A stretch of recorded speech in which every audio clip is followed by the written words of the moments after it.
ಆಗ ಕಾಂಗ್ರೆಸ್ಗೆ ಮಣಿಪುರ ಅಸ್ತ್ರ ಆಗಿತ್ತು. ಅಲ್ಲಿ ನಡೆದಂತಹ ಹಿಂಸಾಚಾರದ ಘಟನೆ ಈಗ ಭಾರತೀಯ ಜನತಾ ಪಕ್ಷದವರಿಗೆ ಬೆಳಗಾವಿನ ಅನ್ನಿಸ್ತಾ ಇದೆ.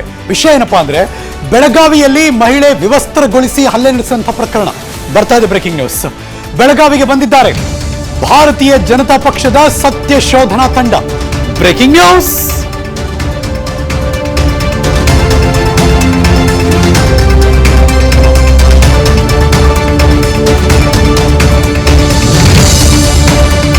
ಬೆಳಗಾವಿ ಚಳಿಗಾಲದ ಅಧಿವೇಶನ ನಡೆಯುವ ಸಂದರ್ಭ ವಂಟಮೂರಿ ಗ್ರಾಮ ಆ ಹೆಣ್ಮಗಳನ್ನ ವಿವಸ್ತ್ರಗೊಳಿಸಿ ಹಲ್ಲೆ ಮಾಡಿದ ಪ್ರಕರಣ.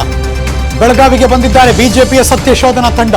5 ಸದಸ್ಯರನ್ನೊಳಗೊಂಡ ಬಿಜೆಪಿ ಸತ್ಯ ಶೋಧನಾ ಸಮಿತಿ. ಅದು ಬಿಜೆಪಿ ರಾಷ್ಟ್ರೀಯ ಕಾರ್ಯದರ್ಶಿ ಆಶಾ ಲಕ್ರಾ ಹಾಗೂ ಸಂಸದರಾದ ಅಪರಾಜಿತಾ ಸಾರಂಗಿ, ಸುನೀತಾ ದುಗ್ಗಲ್, ಲಾಕೆಟ್ ಚಟರ್ಜಿ, ರಂಜಿತಾ ಕೋಲಿ ಅವರನ್ನೊಳಗೊಂಡಂತಹ ಟೀಮ್. ಅದು ವಂಟಮೂರಿ ಗ್ರಾಮದಲ್ಲಿ ಮಹಿಳೆಯನ್ನ ವಿವಸ್ತ್ರಗೊಳಿಸಿ ಹಲ್ಲೆ ಮಾಡಿದ ಪ್ರಕರಣ.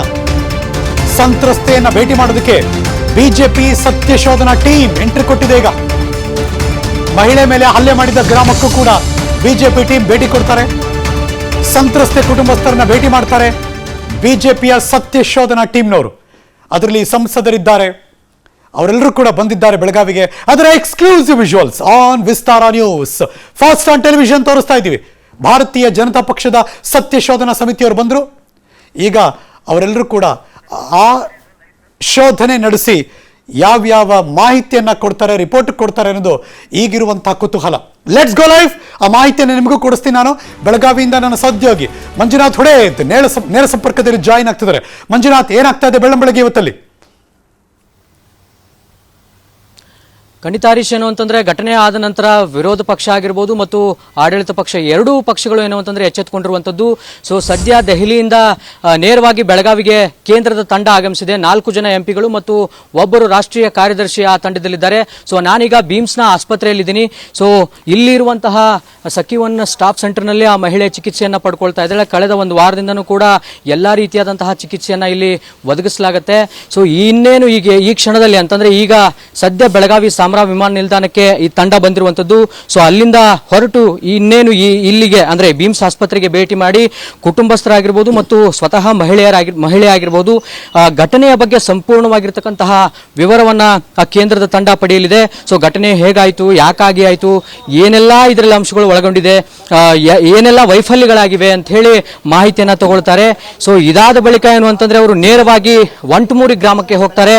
ವಂಟಮೂರಿ ಗ್ರಾಮದಲ್ಲಿ ಘಟನೆ ನಡೆದಿರತಕ್ಕಂತಹ ಸ್ಥಳ ಏನಿದೆ ಅಂದ್ರೆ ಮಹಿಳೆ ಇರುವಂತಹ ಮನೆ ಆಗಿರಬಹುದು, ಅವರ ಗಲ್ಲಿ ಆಗಿರಬಹುದು, ಎಲ್ಲವನ್ನೂ ಕೂಡ ಏನು ಅಂತಂದ್ರೆ ಕೇಂದ್ರ ತಂಡ ಪರಿಶೀಲನೆ ನಡೆಸುತ್ತೆ ಮತ್ತು ಅಲ್ಲಿರುವಂತಹ ಸ್ಥಳೀಯರು ಮತ್ತು ಕುಟುಂಬಸ್ಥರ ಜೊತೆಗೆ ಮಾತುಕತೆಯನ್ನು ನಡೆಸಿ ಸಂಪೂರ್ಣವಾಗಿ ಏನು ಅಂತಂದ್ರೆ ಮಾಹಿತಿಯನ್ನು ಪಡೆದುಕೊಳ್ಳುತ್ತೆ. ಸೊ ಅಲ್ಲಿಂದ ಹೊರಟು ಬಂದು ಕಾಕ್ತಿ ಪೊಲೀಸ್ ಸ್ಟೇಷನ್, ನಿನ್ನೆ ಕಾಕ್ತಿ ಪೊಲೀಸ್ ಸ್ಟೇಷನ್ ನ ಸಿಪಿಐ ಕೂಡ ಇದೇ ಕೇಸ್ಗೆ ಸಂಬಂಧಪಟ್ಟಂತೆ ಅಮಾನತುಗೊಂಡಿದ್ರು. ಸೊ ಅಲ್ಲಿಗೂ ಹೋಗಿ ಯಾವುದೇ ರೀತಿಯಾಗಿ ಕೇಸ್ ರೆಡಿಯಾಗಿ ತಾವು ದೃಶ್ಯಗಳಲ್ಲಿ ನೋಡ್ತಾ ಇದ್ರಿ. ಪೊಲೀಸರು ಈಗಾಗಲೇ ಏನು ಅಂತಂದ್ರೆ ಸ್ನೇಹ ಮೇಡಮ್ ಅವರು ಬಂದಿದ್ದಾರೆ. ಎಲ್ಲ ರೀತಿಯಾದಂತಹ ಬಿಗಿ ಭದ್ರತೆಯನ್ನ ಇಲ್ಲಿ ಕೈಗೊಳ್ಳಲಾಗ್ತಾ ಇದೆ. ಯಾಕೆಂತಂದ್ರೆ ಕೇಂದ್ರದಿಂದ ತಂಡ ಬರ್ತಾ ಇದೆ. ಸೊ ಎಲ್ಲಾ ರೀತಿಯಾದಂತಹ ವ್ಯವಸ್ಥೆಗಳನ್ನ ಮಾಡ್ಕೊಳ್ಳಲಾಗ್ತಾ ಇದೆ. ಏನು ಅಂದ್ರೆ ತಾವು ದೃಶ್ಯಗಳಲ್ಲಿ ನೋಡ್ತಾ ಇದ್ದೀರಿ, ಅಧಿಕಾರಿಗಳು ಈಗ ತಾನೇ ಪೊಲೀಸ್ ಅಧಿಕಾರಿಗಳಾಗಿರ್ಬೋದು ಇನ್ನೇನು ಎಲ್ಲರೂ ಕೂಡ ಬಂದು ಇಲ್ಲಿ ಆಗಮಿಸ್ತಾರೆ. ಸೊ ಕೇಂದ್ರ ತಂಡ ಇನ್ನೇನು 5-10 ನಿಮಿಷಗಳಲ್ಲಿ ಇಲ್ಲಿ ಬರುತ್ತೆ.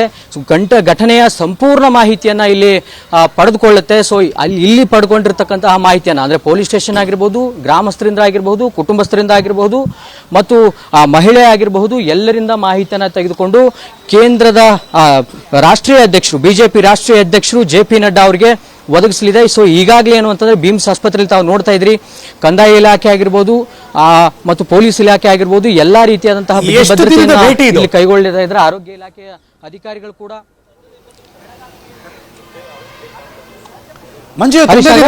ಇರ್ತಾರ ಒಂದಷ್ಟು ದಿನ ಅಲ್ಲಿ. ಖಂಡಿತ ಇವತ್ತು ಒಂದೇ ದಿನ ಅಂದ್ರೆ ಸಂಪೂರ್ಣವಾಗಿ ಬೆಳಗ್ಗೆ ಬಂದು ಅಂದ್ರೆ ಈಗ ಬೆಳಗ್ಗೆ ಇಲ್ಲಿಂದ ಸ್ಟಾರ್ಟ್ ಆದ್ರೆ ಜರ್ನಿ.